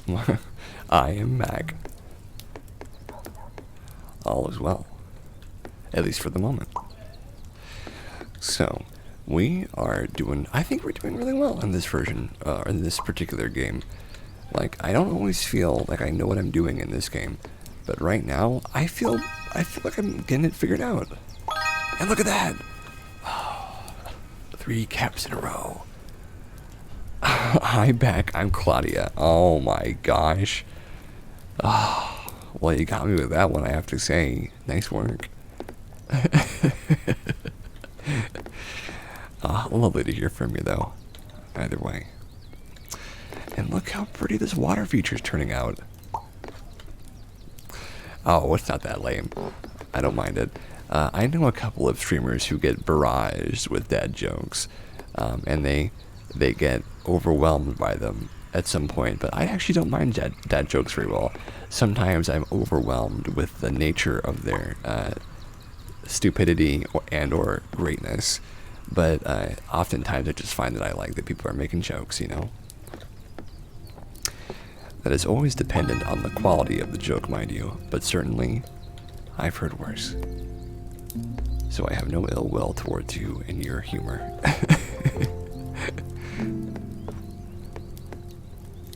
Now that'll look good there.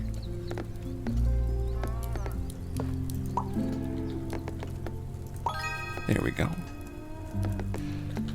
This game is actually helping a lot with my OCD, I have to be honest with you. Let me give you a little story of this. So, during my times of severe anxiety and of my lesser mental state, I was so extremely and unnaturally worried about producing things that were like symmetrical and perfect, that instead of just doing things that I wanted to do, I worried so consistently and constantly about having just this immediate effect of doing everything right. But the importance of this kind of game in my life is that it's telling me that, like, you don't have to do it in any way. Just do it in the way that makes you happiest. And because you can't achieve perfection, you have to find what you're looking for in the world around you. You have to find the little things here and there that make you feel joy and spark joy and have a measure of something beautiful in them. And the more of those things you find in the world, the more of them you'll start to see. And eventually, you'll even see them in places you didn't think they could be. And I guess that's what that means, is to heal from that kind of wound.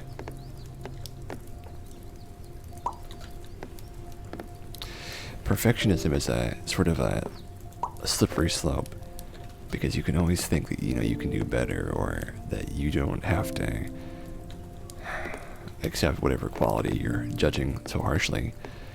But for me, the truth is, it is easier sometimes to accept something that you're trying to look at as poor because of your desires for perfection than it is to accept that you're good enough already. Oh, that's so sweet of you to say, Mice. You went to the Science Museum in Oak Ridge, and there's a game there you would love. You gotta take the pieces and build a viable electric power system for the towns on the game. Oh, that does sound lovely. I do like me some productive town building. Oh, I think we found a wonder. We did find a wonder. Well, we know where we're going next.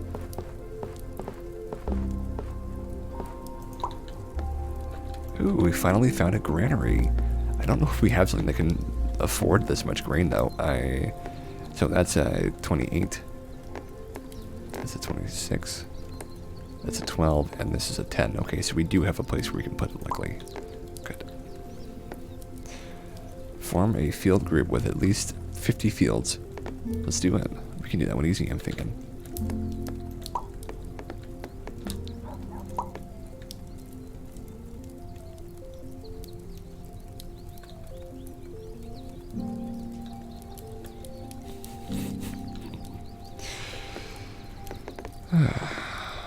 Let's see. I guess we need some houses over here. Let's do that. And This will be fine over here, building our way closer. And that's good there. This will be real good right here. Oh, it tells you in real time what this will do for your quest. I didn't notice that before. This game is really good, actually. Like, every now and again, I'm just like, you know, this game, like, for not being finished is really, really good. Right? Like, it's not even a finished game, but it's like it's just well made. Like, I sometimes forget, like, that this is like a very high quality game just on its own. It's very sincere as well. Very, very sincere for me. And then once this over here. And once this over here. We can then do this over here. Well, lovely. Look at that. Get a little closer like this.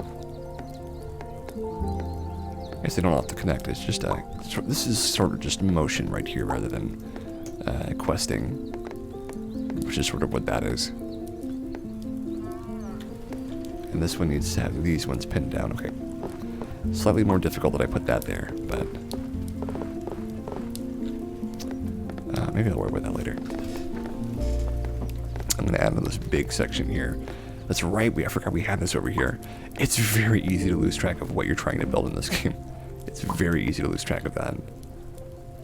Just, like, the game just naturally has a sense of scope that is so large at times that it's like, oh, I'm also building over here, I forgot. It can be really easy to forget. It's a big one. I've been looking for one of these. I've been looking for you all over.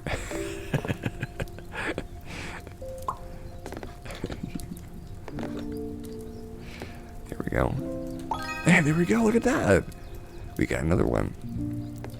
And this is a 29er. No, this is too big for a 29er, unfortunately. Thing about this game is it looks like it doesn't really matter what you do. It just kind of like chill and do stuff. Exactly. So this game does not significantly penalize you for any choice you make. You are intended and expected to make a good looking and, you know, effectively what you imagine a city to look like. Now, there is a score system that you can use to try and decide who is doing the best job of what the game designs to be pretty. But, I mean, the only thing that you can't do is make things go in ways that they wouldn't normally be able to. Right? But besides that, this game doesn't really tell you what to do. It's just like, okay, start building. You know? And the objective may be like build as many tiles as you can, but you can sort of just, you can play this game in creative mode. And you can just play that for as long as you want to, like infinitely. And every single one of these things that you've looked at, you can make dioramas of. Every single one of them. So, like, if you want to go back and see your diorama from when you first started playing, from, like, then to now, you can just do that, and you'll always know how good you've become since then. You'll always know. I love that idea. Having a connection to the past like that. It's very lovely. I want to at least get to this world wonder here.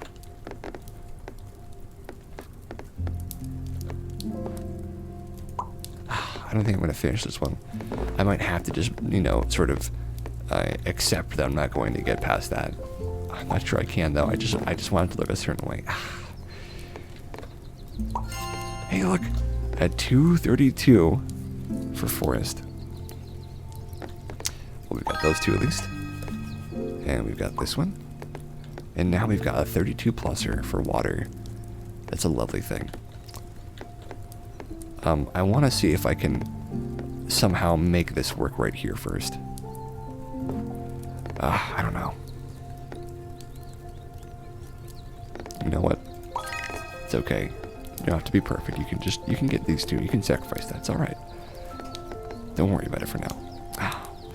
It's very tough for me to do that. That was very difficult for me, but I'm glad I did it. Very difficult sometimes.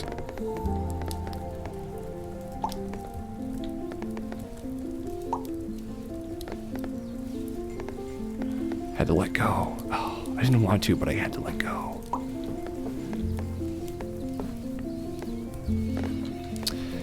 This is a 31er. We have something close to 31, don't we? Is it this one right over here? No, this one's already capped off. Oh yeah, this'll do. That'll do just fine. And then what's this one over here? And this one will go fine over here. To sort of connect these guys. And then this one goes over here. Oh, lovely. And then this one goes right over here. Look at this water feature. It's so pretty. Look, little beavers wandering around. And a swan.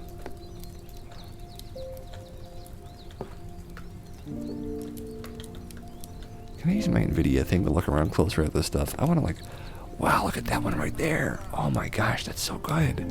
Look at this little swan hanging out.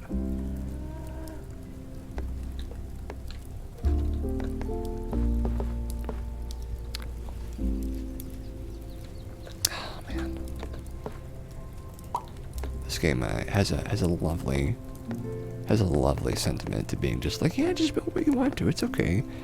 And eventually you learn how to like work in tandem with what the game expects you to make, so you're making things that the game likes and that you like too, giving like a new outlook on what's pretty and beautiful and what works. You know, it's all just working together. It's like concentric almost. That's a great word for it, concentric. I haven't used that word in a while.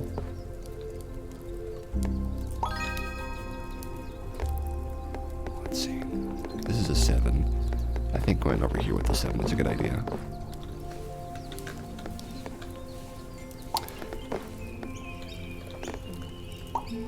We're getting some good lineups right now. Honestly, we really are. Where's the last 2 points? Okay, cool. We're good. And then another water feature over here. Oh my gosh, that was 4 perfects in a row. That's what I was looking for. Wow, lakes are super good for your score. My gosh. I always forget how nice lakes are for your score. They're really strong. That lake just gave me like 5 little tiles right there for 1. Very effective. Just very, very effective. There's another one. And here is another one. Of course, what the game considers perfect, you know. I think there's a way to describe that. I don't quite know it exactly, but I have an idea of what this game thinks is perfect. I have an idea. Oh, this is a 5 right here. Let's do this and like leave space for like a weird little railroad right here that could exist. Do we have any other world wonders out there that we haven't gotten to yet? Because, I mean, you know, now's a pretty good time to place one of these, you know, sort of nothing really going on tiles. But I guess it's fine doing just that. Did we already get this one over here? We did, okay, cool. This has been a pretty long game, and we're getting close to our high score now, which is certainly a good thing for me. A 43 pluser, which is also a water feature. Let's see what this one gives us. Ah, 2 perfects. Lovely. I'm telling you, lakes are the way to go. Lakes are really good.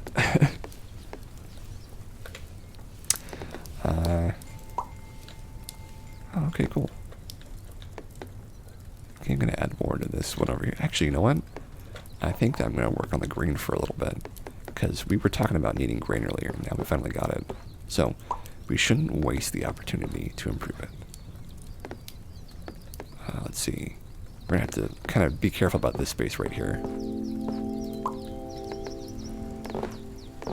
Be slightly careful about those spaces. Oh, this is a water one. Okay, cool.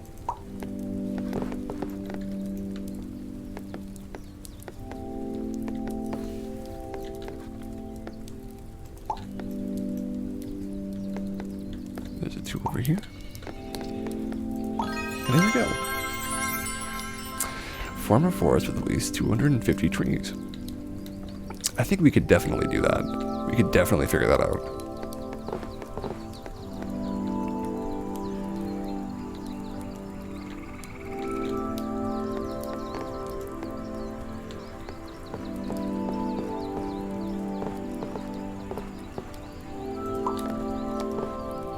another tile right there. So we have reached our little time limit here. I'm going to finish this game up and then we'll get to the end. I think we'll be there soon. Either we'll reach the high score and stop, or we will run out of our tiles, which, you know, I don't know which will come first. But I'm fine figuring out either way. We're going to work on this one over here. Actually, you know what? We're really close to this. This is a good time for this one. And then that. And then that. And then we can put this here. And then we can work on some more trees in this direction. Oh, we connected there. Wow, that's lovely. And trees on the edge over there.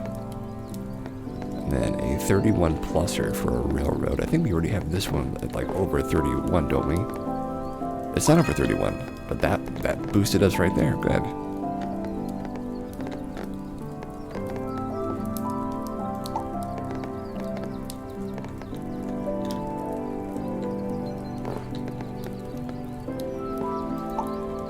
Okay. Ah, look at that. Connecting the roads. Ah, great. That's a lovely thing, is connecting these two. And then we can go from here to this. I mean, I guess the map kind of just goes crazy after a while. You just sort of put stuff wherever you want to, you know? No need to worry. Just place it wherever you'd like.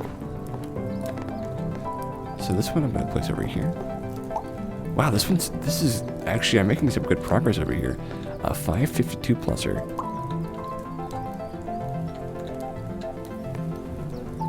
Let's see, this one wants 3 only, and this is a 5, so we're not going to put this here, we're going to put this over here.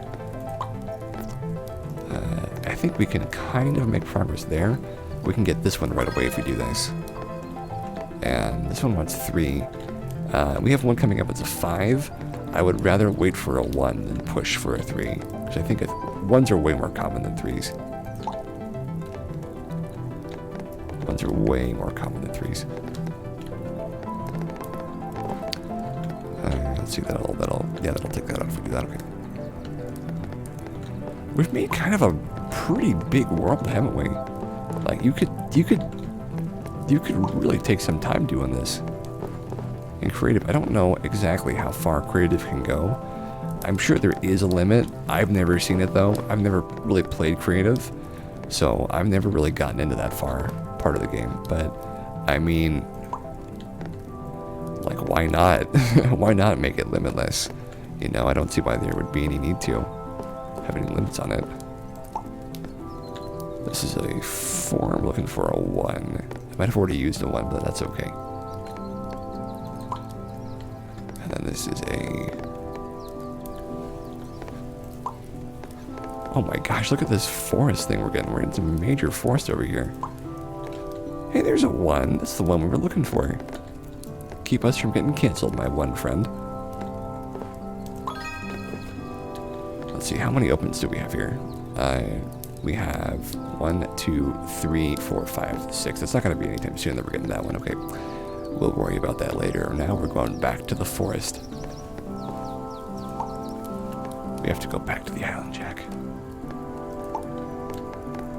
I don't know why I was just thinking of that. Okay. Hey, it was in there perfect. I got us another one. We don't have to worry about that. We have to worry about this.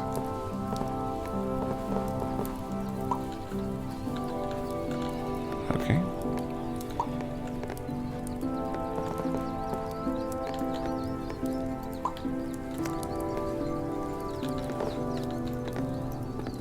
This is the most unorganized map I've ever made, but it's also the highest score I've ever had. So I feel like it is teaching me something about high scores and why I should be more concerned about making a cool looking map than necessarily like a effective map. Because I mean, making the most effective map I could was not what got me this far as my score goes. So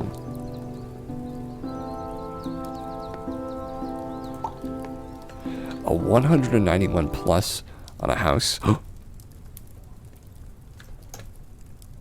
I think my game just crashed.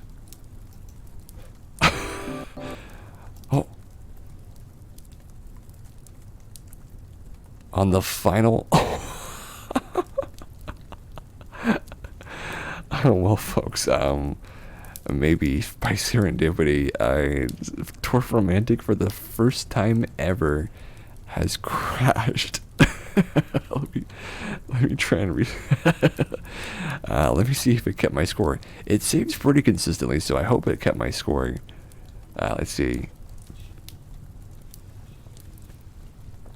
Let's see if it kept my score.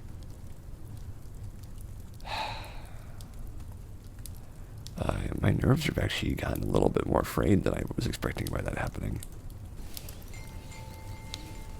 Okay, I think it has set us back a little bit. We still have the game. It's thinking about it. Yeah, I know it's thinking about it. So it set us back a little bit. Click resume. Yeah. We didn't lose the entire game, but we lost a little bit of time. So, oh gosh, we can't quite make up for it right now. I need to go to bed soon. But we came really close to being the high score right there. I think we might have actually beaten it. But hey, you know, thank you guys so much. Thank you, Claudia. Thank you, Jeremy and Lily. Thank you, Moss, and our new friend, Predator B12. And thank you to, thank you to Playful for always being around and being such a good moderator for us. Wow. This is a really fun stream. Lots of good news, and we're going to be doing some good news too next week. Sorry, literally next week and also tomorrow. So, as always, you guys, a lovely, lovely fun time and a lovely moment that we can all sort of share together in is that we'll see you tomorrow, and all of you guys, you are rock stars in my book. I love spending time here on stream. I love hanging out with you, and I wish you only the most fun and lovely of Saturday nights and a fantastic Sunday morning until we see you next time. So let me get a little outro music.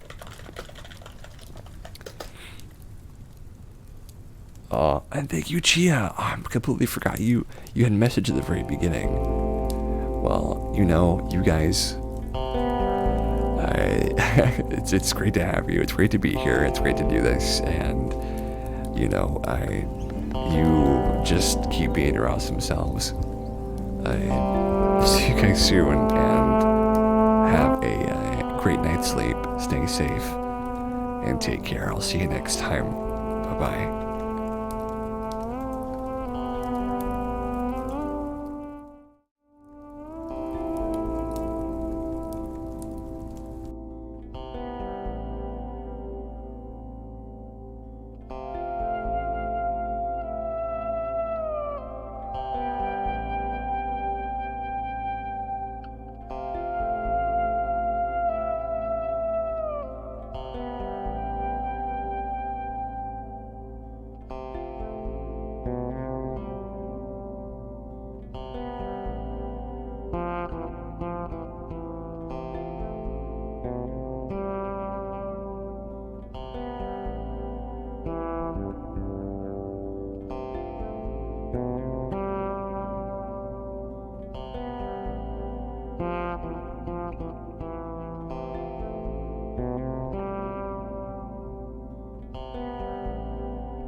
Mm-hmm.